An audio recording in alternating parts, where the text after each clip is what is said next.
ఇదివరకు ఫోన్ లేనప్పుడు ఎట్టా బతికేసామో అర్థం కాలేదు కాని పరిస్థితి ఇప్పుడు. ఎందుకంటే మాకు ఫోన్లు అనేటటువంటిది ఇంటీరియాలో ఎవరి దగ్గరనో అప్పుడు పీపీ అంటే మామూలుగా పీపీ అంటే ఏ అర్థమో తెలియదు కానీ పిలిస్తే పలుకుతా అనేటటువంటి కాన్సెప్ట్ వచ్చేసింది.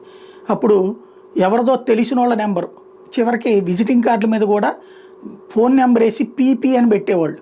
అంటే ఆ నెంబర్కి కాల్ చేసి మా పేరు చెప్తే వాళ్ళు పిలుస్తారు అన్నటువంటి అక్కడ ఆ ఫోన్ ఉన్నటువంటి వాళ్ళతో చుట్టుపక్కల వాళ్ళందరూ స్నేహ సంబంధాలు ఇవన్నీ కూడా నడిచినటువంటి రోజులు.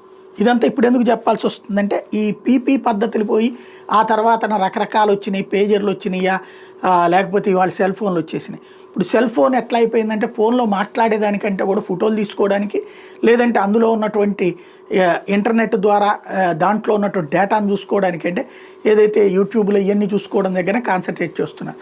అయితే అర్ధరాత్రి పూట నిద్ర మేలుకు వచ్చినప్పుడు కూడా ఒకసారి ఫోన్ని అట్లా చూడటం తద్వారా ఫోన్ ఆ కళ్ళ మీదన దాని ఇంపాక్ట్ పడుతుంది అంటున్నారు నిపుణులు.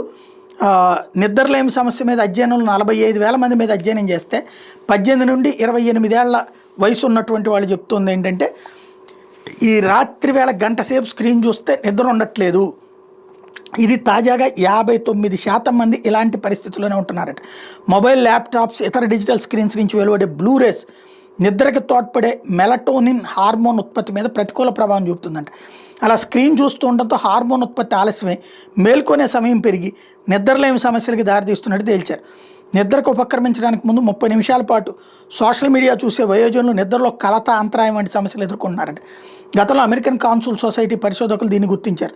నిద్రలేమి సమస్యలు 1.62 రెట్లు ఎక్కువయ్యే అవకాశం ఉందని చెప్పి హెచ్చరించారు.